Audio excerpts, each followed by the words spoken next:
सुल्तानपुर क्षेत्र में खनन माफियाओं के हौसले इतने बुलंद है कि एक किसान का खेत चोरी से खोद डाला। किसान जब अपने खेत पर पहुंचा तो खेत में बड़े बड़े गड्ढे देखकर उसके होश उड़ गए।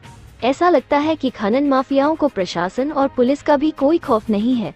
किसान वरीस अहमद का कहना है कि 13, 14, 15 मार्च को जब वो गांव में ही दादा खान के उर्स में व्यस्त थे, जिसका फायदा उठाते हुए खनन माफियाओं के द्वारा उनके खेत को खोदकर तालाब में तब्दील कर दिया गया है। उन्होंने बताया कि उनके द्वारा जिसकी शिकायत शासन प्रशासन से कर कार्रवाई की मांग की गई है।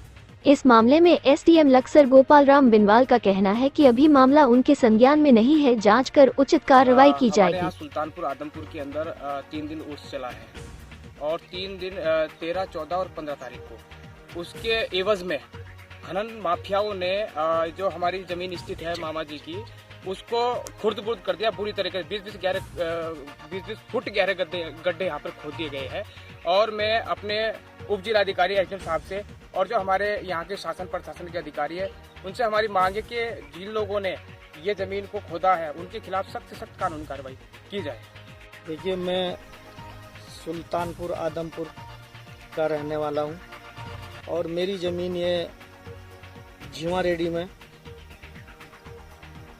महादेव घाट के पास से रास्ता जाता है और उसी पे मैं इस टाइम अपनी ज़मीन पे खड़ा हुआ हूँ।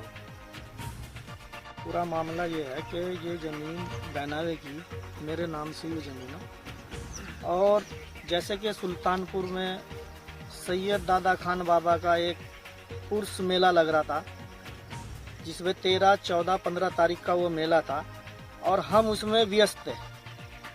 कुछ खनन माफियाओं ने मिली भगत करके कि भाई ये तो उर्स में व्यस्त है और हम इसको यहाँ से जो हो खनन करके इसको खोद के और इसको आगे उठा के बेच दिया उन्होंने।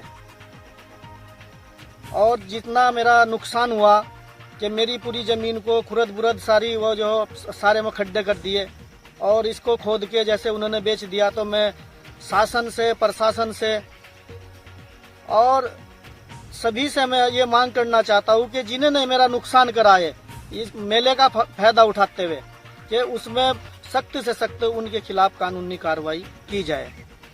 संज्ञान में नहीं आया। यदि किसी का खेत खोदा है और कोई प्रार्थना पत्र मुझे प्राप्त होता है तो नियमानुसार उसकी जांच करके जो भी विधि सम्मत कार्रवाई होगी वो कार्रवाई की जाएगी। लगातार हमारी जो टीम है वो काम कर रही है और कल रात भी हमने पूरे रात भर अवैध खनन के विरुद्ध छापामारी की कार्रवाई की गई थी। एक वाहन हमने उसमें पकड़ा है और आगे भी इस तरह की लगातार कार्रवाई की जाएगी और प्रयास किया जाएगा कि अवैध खनन किसी प्रकार से ना हो।